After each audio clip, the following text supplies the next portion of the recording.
Assalamualaikum warahmatullahi wabarakatuh. Perkenalkan, nama saya Devita Linda Fresela dengan NIM 85969058 dari Pokjar Ambarawa, Pringsewu, Lampung. Halo teman-teman, di sini saya akan membahas tentang penanganan anak dengan gangguan bicara. Topik ini penting untuk dipahami karena kemampuan berbicara merupakan salah satu keterampilan utama yang membantu anak berkomunikasi, belajar, bermain, dan bersosialisasi di lingkungan sekitarnya. Dalam video ini, saya akan menjelaskan karakteristik anak dengan gangguan bicara, permasalahan yang sering muncul, strategi penanganan yang dapat dilakukan, contoh stimulasi yang tepat, serta kesimpulan. Semoga video ini dapat menambah wawasan kita dalam mendampingi anak berkebutuhan khusus. Yang pertama, karakteristik anak dengan gangguan bicara. Gangguan bicara adalah kondisi ketika anak mengalami kesulitan dalam mengucapkan kata, bunyi, atau kalimat secara jelas, sehingga pesan yang disampaikan sulit dipahami oleh orang lain. Beberapa karakteristik yang sering ditemukan pada anak dengan gangguan bicara antara lain, yang pertama, anak mengalami kesulitan mengucapkan huruf atau bunyi tertentu, misalnya R, S, atau K. Yang kedua, ucapan anak terdengar kurang jelas sehingga orang lain sering kesulitan memahami apa yang dikatakan.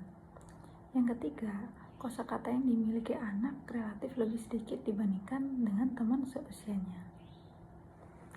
Kemudian, yang keempat, anak membutuhkan waktu untuk lebih lama menyampaikan keinginan atau menjawab pertanyaan. Yang kelima, sebagian anak menjadi kurang percaya diri ketika harus berbicara di depan orang lain karena dia takut diejek atau takut tidak dipahami. Nah, karakteristik tersebut dapat berbeda pada setiap anak. Oleh karena itu, diperlukan pengamatan yang cermat agar bantuan yang diberikan sesuai dengan kebutuhan anak. Nah, kemudian permasalahan yang sering muncul, gangguan bicara tidak hanya mempengaruhi kemampuan komunikasi, tetapi juga terdapat dampak pada aspek sosial dan akademik anak.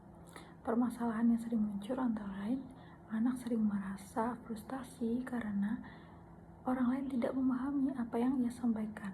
Akibatnya, anak dapat mudah marah, menangis, atau lebih banyak diam atau murung. Selain itu, anak sering mengalami kesulitan berinteraksi dengan teman sebaya ketika komunikasi tidak berjalan lancar. Anak mungkin lebih pendiam dan kurang terlibat dalam kegiatan kelompok. Di lingkungan sekolah, anak juga dapat mengalami hambatan dalam pembelajaran yang membutuhkan kemampuan berbicara, seperti menjawab pertanyaan guru, membaca nyaring, atau presentasi sederhana. Jika tidak mendapatkan dukungan tepat, kondisi ini dapat mempengaruhi rasa percaya diri dan perkembangan sosial anak dalam jangka panjang. Nah, kemudian saya akan menyampaikan strategi penanganan dan pendampingan. Untuk membantu anak dengan gangguan bicara, diperlukan kerjasama antara orang tua, guru, dan tenaga profesional. Strategi yang pertama adalah menciptakan lingkungan yang mendukung komunikasi. Misalnya, orang dewasa perlu memberikan kesempatan kepada anak untuk berbicara tanpa terburu-buru atau terpotong-potong pembicaraannya. Yang kedua, menggunakan bahasa yang sederhana dan jelas, kalimat yang pendek dan mudah dipahami. Nah, itu akan lebih membantu anak menangkap informasi dengan lebih baik. Yang ketiga, memberikan respon positif terhadap usaha setiap komunikasi yang dilakukan oleh anak tersebut. Fokuslah pada keberanian anak untuk berbicara, bukan hanya pada kesalahan pengucapannya. Kemudian, strategi selanjutnya adalah menjadi model bahasa yang baik. Orang tua dan guru perlu berbicara dengan jelas, menggunakan kosakata yang sesuai, dan memberikan contoh pengucapan yang benar.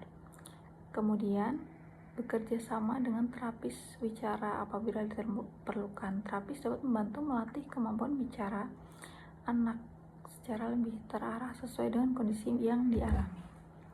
Nah, yang tidak kalah penting, hindari mengejek, memarahi, atau membandingkan anak dengan teman-teman lainnya, karena hal tersebut dapat menurunkan motivasi dan kepercayaan diri anak. Contoh praktik atau stimulasi yang tepat. Ada beberapa kegiatan sederhana yang dapat dilakukan untuk membantu perkembangan kemampuan bicara anak. Yang pertama, membaca buku cerita, bergambar bersama. Saat membaca, ajak anak menyebutkan benda, nama hewan, atau nama tokoh yang ada di gambar tersebut. Yang kedua, bermain tebak gambar. Misalnya, tunjukkan gambar kepada anak tersebut, lalu minta anak tersebut menyebutkan warna apa yang ada di gambar tersebut. Yang keempat, bernyanyi lagu anak-anak. Jadi itu dapat membantu melatih pelafalan kata dan meningkatkan kosakata. Kemudian yang kelima, melakukan latihan pengucapan bunyi. Misalnya secara bertahap dan menyenangkan, mengulangi kata-kata yang mengandung huruf yang masih sulit diucapkan oleh anak. Selama melakukan stimulasi, berikan pujian dan dukungan agar anak merasa nyaman serta termotivasi untuk terus belajar berkomunikasi. Nah, jadi di sini sebagai kesimpulan, anak dengan gangguan bicara memiliki hambatan dalam pengucapan kata atau kalimat sehingga komunikasi menjadi kurang efektif. Kondisi ini dapat menimbulkan berbagai tantangan seperti kesulitan berinteraksi, hambatan belajar, dan berkurangnya rasa percaya diri. Namun, dengan pendampingan yang tepat, lingkungan yang mendukung, serta kerja sama antara orang tua, guru, dan tenaga profesional, kemampuan komunikasi anak dapat berkembang secara optimal. Nah, mari kita memberikan kesempatan, dukungan, dan penghargaan kepada setiap anak untuk berkembang sesuai dengan potensi yang dimilikinya. Terima kasih atas perhatiannya teman-teman yang sudah menonton video ini. Wassalamualaikum warahmatullahi wabarakatuh.